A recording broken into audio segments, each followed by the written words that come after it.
तो पिछले एपिसोड में आपने देखा कि वॉचर को मारने के बाद Deadpool Spiderman, Thor and Hulk के साथ साथ कई सारे एवेंजर्स एंड विलेंस को भी मारने लगता है। इसी दौरान आंट में और मारे गए हीरोज के फैमिली मेंबर्स मिलके टास्क मास्टर को हायर करते हैं ताकि वो डेडपुल को मार सके।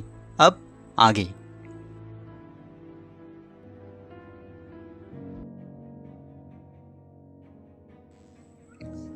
हमारी कहानी शुरू होता है टास्क मास्टर से, जो अब डेडपुल का पीछा कर रहा था।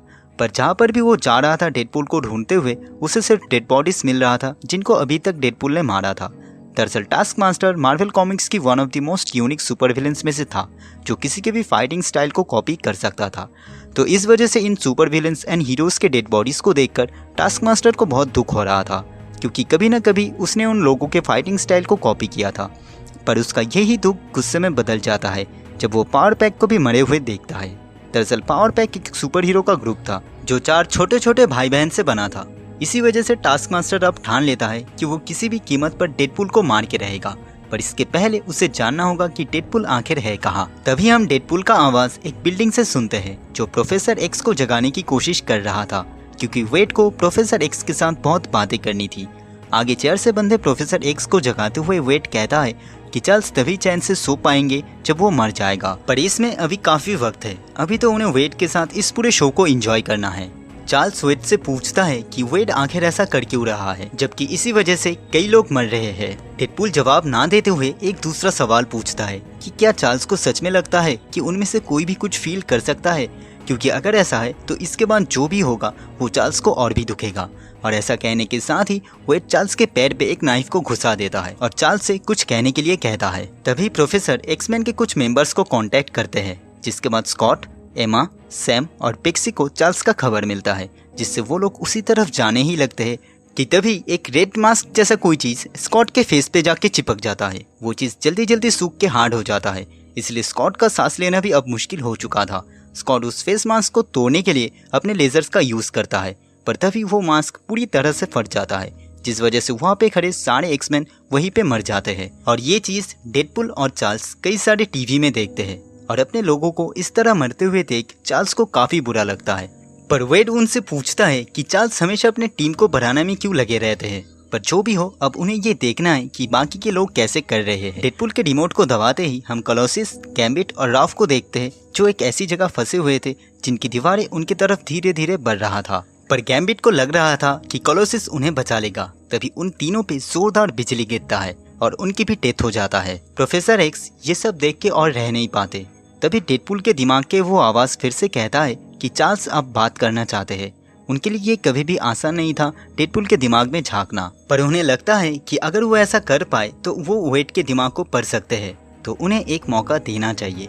ये सुनते हुए डेडपुल चार्ल्स से कहता है कि प्रोफेसर एक्स के दिमाग में क्या चल रहा है ये उसे पता है। सभी ने उसे पागल समझा क्योंकि वो दुनिया को अलग तरीके से देखता था, पर अब वो एक लौता है जिसे सच्चाई पता है। लोग कहते हैं कि सबकॉन्शियस माइंड लोगों की मदद करता है प्रॉब्लम्स को सॉल्व करने में। डेडपुल के साथ भी कुछ ऐसा ही होता था, पर वो तो खुद डेडपुल ही था जो अभी तक इसके लिए तैयार नहीं था। साइकोमैन के ही डेडपुल के दिमाग के साथ छेड़छाड़ करने पे उसे ये सच्चाई पता लगना शुरू हुआ। फिर डेडपुल आगे कहता है कि क्या होगा अगर वो फोर्थ वॉल को ब्रेक करता है तो, क्योंकि शायद ये फोर्थ वॉल ही था जो डेडपुल को और बाकी सबको अपने नीचे दबा रहा था जब से वो लोग पैदा हुए थे। प्रोफेसर इतनी देर से चुप थे, पर अब वो कहते हैं कि बहुत हुआ, क्योंकि अब चार्ल्स डेडपुल को आगे किसी को चोट पहुंचाने नहीं देंगे। जिसके बाद वो डेडपुल के दिमाग में घुस के उसे हमेशा के लिए बंद करने की कोशिश करते हैं। पर अचानक ही प्रोफेसर को कुछ ऐसी चीज से पता लगता है जिस वजह से प्रोफेसर एक्स भी मर जाते हैं। डेडपुल चार्ल्स से बार बार पूछता है कि उसने डेडपुल के माइंड में क्या देखा था, पर आगे वो कहता है कि सच्चाई एक तो आपको आजाद कर देता है या तो खत्म। फिर आगे डेडपुल चार्ल्स को छोड़कर बाकी के एक्समैन की तरफ नजर डालता है, जिसके बाद उन टीवी में से एक के स्क्रीन पे हम मैग्नेटो को देखते हैं, जो एसिड से बने जेली में फंस के मर चुका था। वही दूसरी स्क्रीन पे क्रिएटिव प्राइड किसी शीशे के आर पार जा रही थी, पर वो शीशा एक बड़े से टेसरेक्ट शेप का एक छोटा सा हिस्सा था और जो गोल गोल घूम रहा था, तो इसी वजह से किटी उसमें हमेशा के लिए फंस के रह चुकी थी। इसके बाद तीसरी किसी स्क्रीन पे डेडपुल वुल्वरीन को देखता है, जो तेजी से उसके तरफ आ रहा था। दरअसल वुल्वरीन के हीलिंग फैक्टर की वजह से वो उस एक्सप्लोजन को सरवाइव कर पाया था। उस बिल्डिंग में वेड को ढूंढते हुए वुल्वरीन को कोई मिलता है, जो डेडपुल के काम से बहुत ज्यादा दुखी और डरा हुआ था, क्योंकि डेडपुल ने उससे एक ऐसी चीज बनाई थी जो वुल्वरीन सोच भी नहीं सकता था। आर्केड को वहाँ पे देखकर वुल्वरीन को लग रहा था कि आर्केड अब डेडपुल के साथ है, पर आर्केड वुल्वरीन को देखकर बहुत ज़्यादा खुश होता है। हालांकि उसने हमेशा से कईयों को मारने की कोशिश की है, पर अब वो वुल्वरीन से विनती करता है उसे यहाँ से निकालने के लिए, जिस पर वुल्वरीन ऐसा करने से मना कर देता है, क्योंकि आर्केड ने कई बार वुल्वरीन और उसके दोस्तों को मारने की कोशिश की है।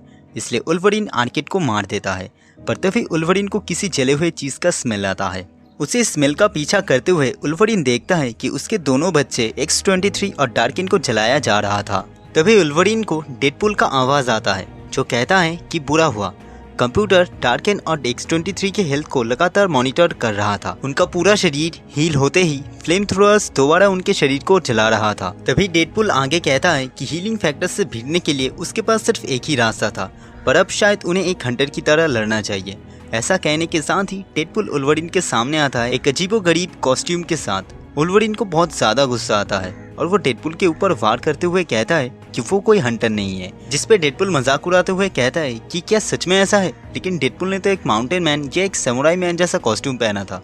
जवाब देते हुए वुल्वरीन कहता है कि तलवार उठाने से कोई समुराई नहीं बन जाता। पर इसके बाद डेडपुल उसी ब्लेड को वुल्वरीन पे घुसा के कहता है शायद सच में ऐसा नहीं है, पर ये कार्बोनेडियम से बना हुआ एक ब्लेड है जो वुल्वरीन के हीलिंग फैक्टर को तोड़ सकता था। डेडपुल के इस वार से वुल्वरीन बहुत ज्यादा घायल हो जाता है। तभी डेडपुल उससे कहता है कि वो ऑलरेडी एक बार वुल्वरीन को मार चुका है और उसे यकीन था कि बार बार वुल्वरीन अपने मौत से वापस लौट आएगा, चाहे फिर कितनी भी बार डेडपुल उसे मार दे।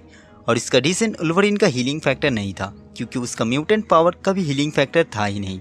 उसका असली पावर था उसका पॉपुलैरिटी। पर डेडपुल के पास कुछ बड़ा प्लान था, तो इसी वजह से वुल्वरीन का पॉपुलैरिटी भी उसे नहीं बचा सकता था। और ऐसा कहने के साथ ही डेडपुल वुल्वरीन के सर को काट देता है। दूसरी तरफ हम 17-7A के ब्लीकर स्ट्रीट में डॉक्टर स्टीफन स्ट्रेंज के घर सैंटम सेंटरोम को देखते हैं, जहां टास्क मास्टर कुछ ढूंढते हुए आता है, क्योंकि उसे पता था कि सैंटम सेंटोरम ही एक ऐसी जगह है जहां से एक डिमेंशन से दूसरे डिमेंशन में जाना मुमकिन है। पर टास्क मास्टर बहुत ज़्यादा हैरान था, क्योंकि पूरा सेंटोरम पूरी तरीके से खाली पड़ा था। पर डॉक्टर स्ट्रेंज और वोंग को मरे हुए देख के उसका यही शक यकीन में बदल जाता है कि डेडपुल यहाँ ज़रूर आया था। पर उसका मकसद सिर्फ स्ट्रेंज को मारना नहीं था, क्योंकि वो कुछ और भी ढूंढ रहा था। टास्क मास्टर के थोड़ा और ढूंढने पे उसे ये पता चलता है कि डेडपुल ने डॉक्टर स्ट्रेंज की किताब the nexus of all reality के बुक में खून से अपना साइन छोड़ा है, जिसका मतलब अब पूरे रियलिटी को ही खतरा है।